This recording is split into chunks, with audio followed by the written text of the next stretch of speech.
Hello, my name is Evans Mensah, and you can relive all the fun and excitement on Top Story, Newsnight, and of course, Ghana Connect via podcast. All you need to do is to log on to my Joy Online/podcast. Search for your favorite show and relive the moment. Joy 99.7 FM, your radio for discerning listeners. Joy 99.7. This is Breman Jamre's Ground Zero. It was here 4 years ago that 6 children crashed to their death in a building collapse that shook the nation. Today, some of the children who survived that accident play in the leftover rubble. JoyNews' coverage of the disaster moved non-governmental organizations to build the structure which now houses some of the children. That aside, not much has changed. This is the Jamra Roman Catholic School. It's only a few meters away from the Methodist school that collapsed. The scenes here are way too familiar. The building, sometimes when someone just hits his hands on the wall, you see that the wall is shaking. And someone will say, hey, it's going to collapse, so it's coming to... Then you try to get out of the class. Someone will come and tell you that I dreamt that the school has collapsed. So when you are sitting there, you say, hey, I don't want to sit near the corner. This one dreamt this, so... The cracks on the wall, that's made us think that our building is a death trap. And when the rain flows, the building shakes. And we thought it is going to break, and there's darkness in the room. When it is 10 o'clock going, the dark comes to our class because there's no windows in the class, and the heat. When the teacher is teaching, we have to use book to fan ourselves. Due to that, we cannot be concentrated. She leaned out of the window. The school was put up largely by community members of Jamra. It is now run by the government and yet has seen very little infrastructure development. Much of the walls have open cracks and fallen roofs. Last year, villagers here worried it may come crashing down, pull down 2 classrooms, moving students to already congested spaces. This is the 4th public school in this community. This one here alone has close to 600 students. While so much has been done in the other schools to bring up infrastructure to match up the numbers, so much more remains undone in many of the other schools. This leaves many children like the vulnerable ones in here today studying at the peril of their lives. In the heart of the town, I have come to meet Nana Kwesi Enin III. He is the Krontihini of this small town. Years ago, everybody expected the government to do everything. Now, the demand on the government has increased. The years ago expectation cannot work now. The community is willing and ready to, as it were, provide communal labor to support any NGO, any philanthropist, any institution that will want to come and rebuild the school building for us.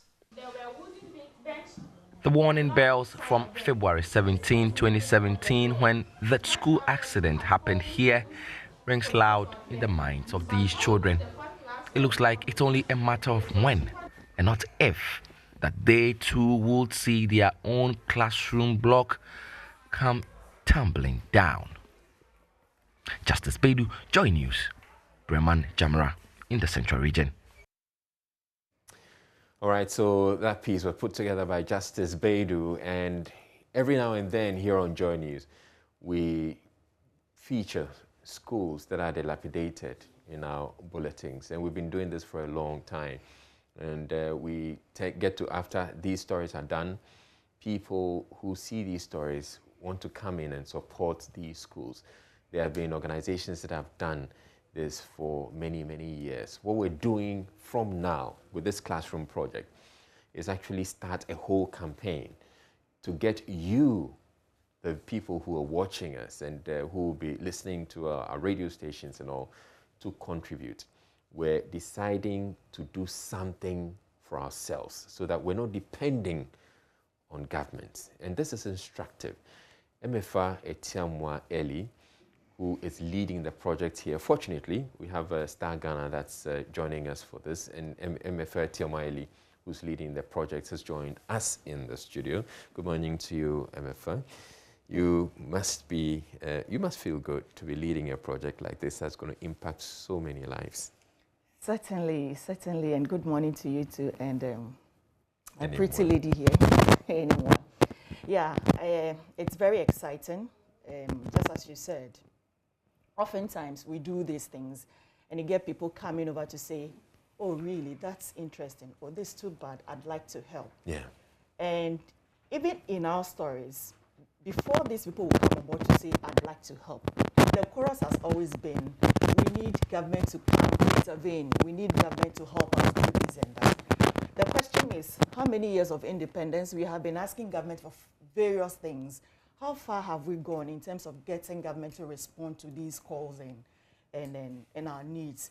We are saying that it is time we explore other ways of getting the kind of development we want in our various communities without necessarily having to depend entirely on government, even on, external donors. So that's the whole rationale about this project. As you said again, we want you to be able to do it. Yes, and one organization could just come forward and say, I'm taking this up, which is laudable, we applaud that. But as much as possible, we would love to do more of this. And maybe multimedia will not be able to do all of them.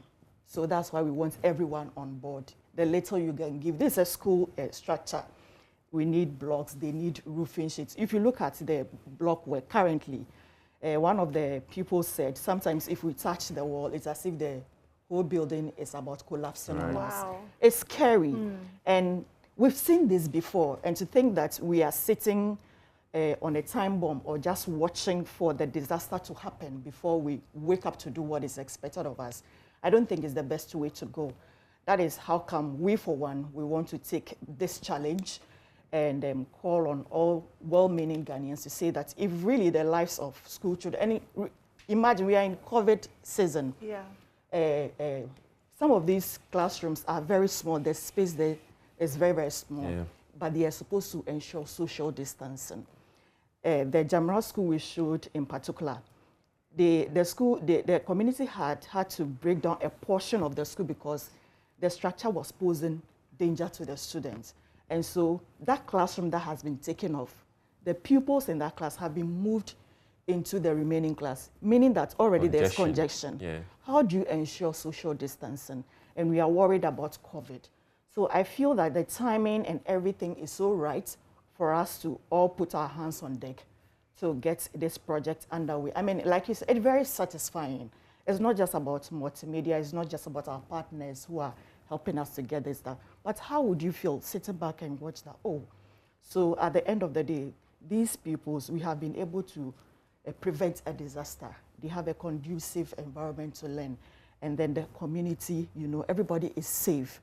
I think we feel satisfied telling those stories rather than coming and say, oh, 5 pupils have died, this disaster has happened because of our non-action. Okay. So that's the rationale about that. So there are 2 schools involved there that we're looking at to start with. I want to believe that we're just starting with these 2 schools. Precisely.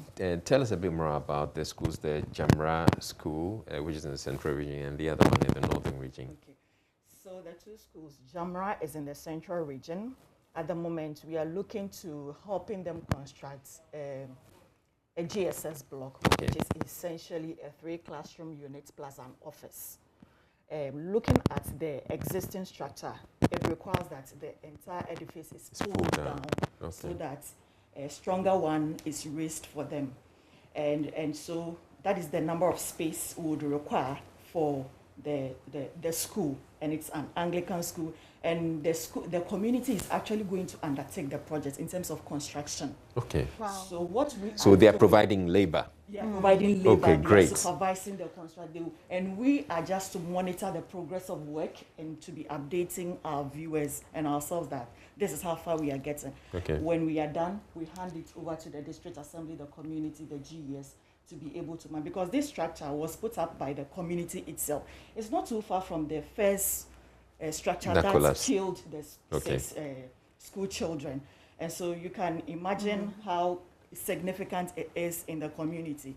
Jamra is quite a big community, and there are a lot of children there. Everyone must be in school, but the structure must be a strong one.